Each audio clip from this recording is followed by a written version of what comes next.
Hey guys, so this is like new content I'm doing. It's actually what I'm going to be calling Spotlight, and we're going to go through each unit and the rosters that you can bring for Conquest Last Argument of Kings, and then we're going to talk a little bit about the fluff, the lore, and then we'll go a little bit into what the unit is and how it fits into an army, and it all should be about between 5 and 10 minutes per. So just let me know how you think it is, and if you like it, let me know in the comments down below. Let's get started. The first unit we're looking at today is the Steel Legion. Upon the death of Otto IV, there were 6 Imperial Legions in the field. The Gilded Legion, the Legion of Steel, the Adamantine Legion, the Legion of Ash, the Legion of Smoke, and the Argent Legion. In the chaos that followed, all but 2 of these were disbanded by the order of the Imperial Conclave, the only remnants left today of these once mighty institutions are the war colleges of Argon. The survival of the Gilded Legion was ensured by their critical role in safeguarding the sovereignty and independence of the Imperial Mint. The Steel Legion, on the other hand, survived by the simple expedient of refusing to disband. They pitched camp within the Clayan fields of Argon and issued an ultimatum. They answered only to the Emperor. Until an Emperor sat on the hollow throne once more, they would serve the Empire. Despite the threats and condemnations by members of the Conclave, none were foolish enough to challenge their position. Before things could escalate, the Conclave agreed to establish the office of the Imperial Chamberlain, and the Steel Legion had since guaranteed the sanctity of Argon, the Imperial capital, and the office of the Imperial Chamberlain. The Steel Legion is one of the oldest fighting forces in the Telian Empire, taking its name from the storied legions of the Old Dominion and tracing its origins to the very first professional armies the Emperor fielded. Only the Orders can claim a more storied or glorious past. When the Steel Legion took upon themselves the roles of custodians of the Empire and guarantors of the Chamberlain, they forsook their traditional weaponry and armed themselves with great swords. Traditionally the ceremonial weapon of the Adamantine Legion, the Emperor's now defunct bodyguard.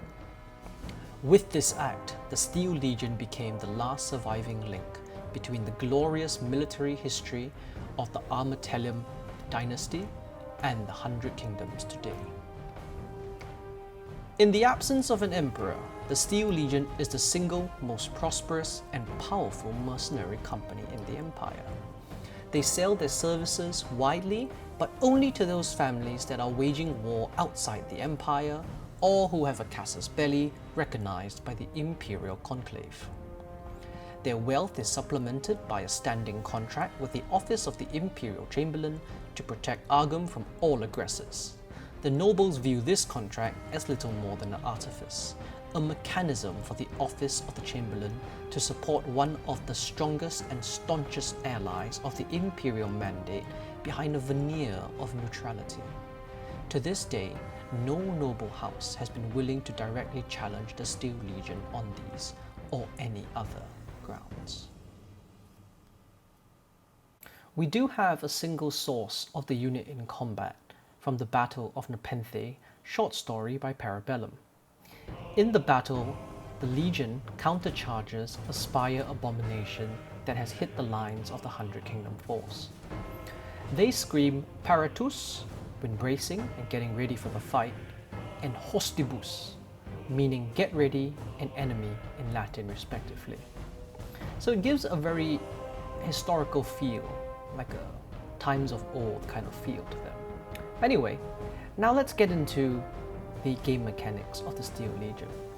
The Steel Legion is a heavy class infantry unit, one of only 2 currently released for the 100 Kingdoms. The other is, of course, the Gilded Legion. As the legions answer only to the Imperial Chamberlain, they are only available as a restricted unit choice for a warband led by an Imperial officer.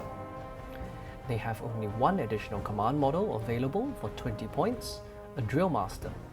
He gives them the draw event Fury, which adds 1 dice for each stand in contact with an enemy when clashing. Their resolve and armor is 3, which is nothing to write home about, but if they get the first swing on an enemy with Clash 3 and a charge which gives free inspiration, you are looking at 8 to 9 hits without the drill master and 10 to 12 with.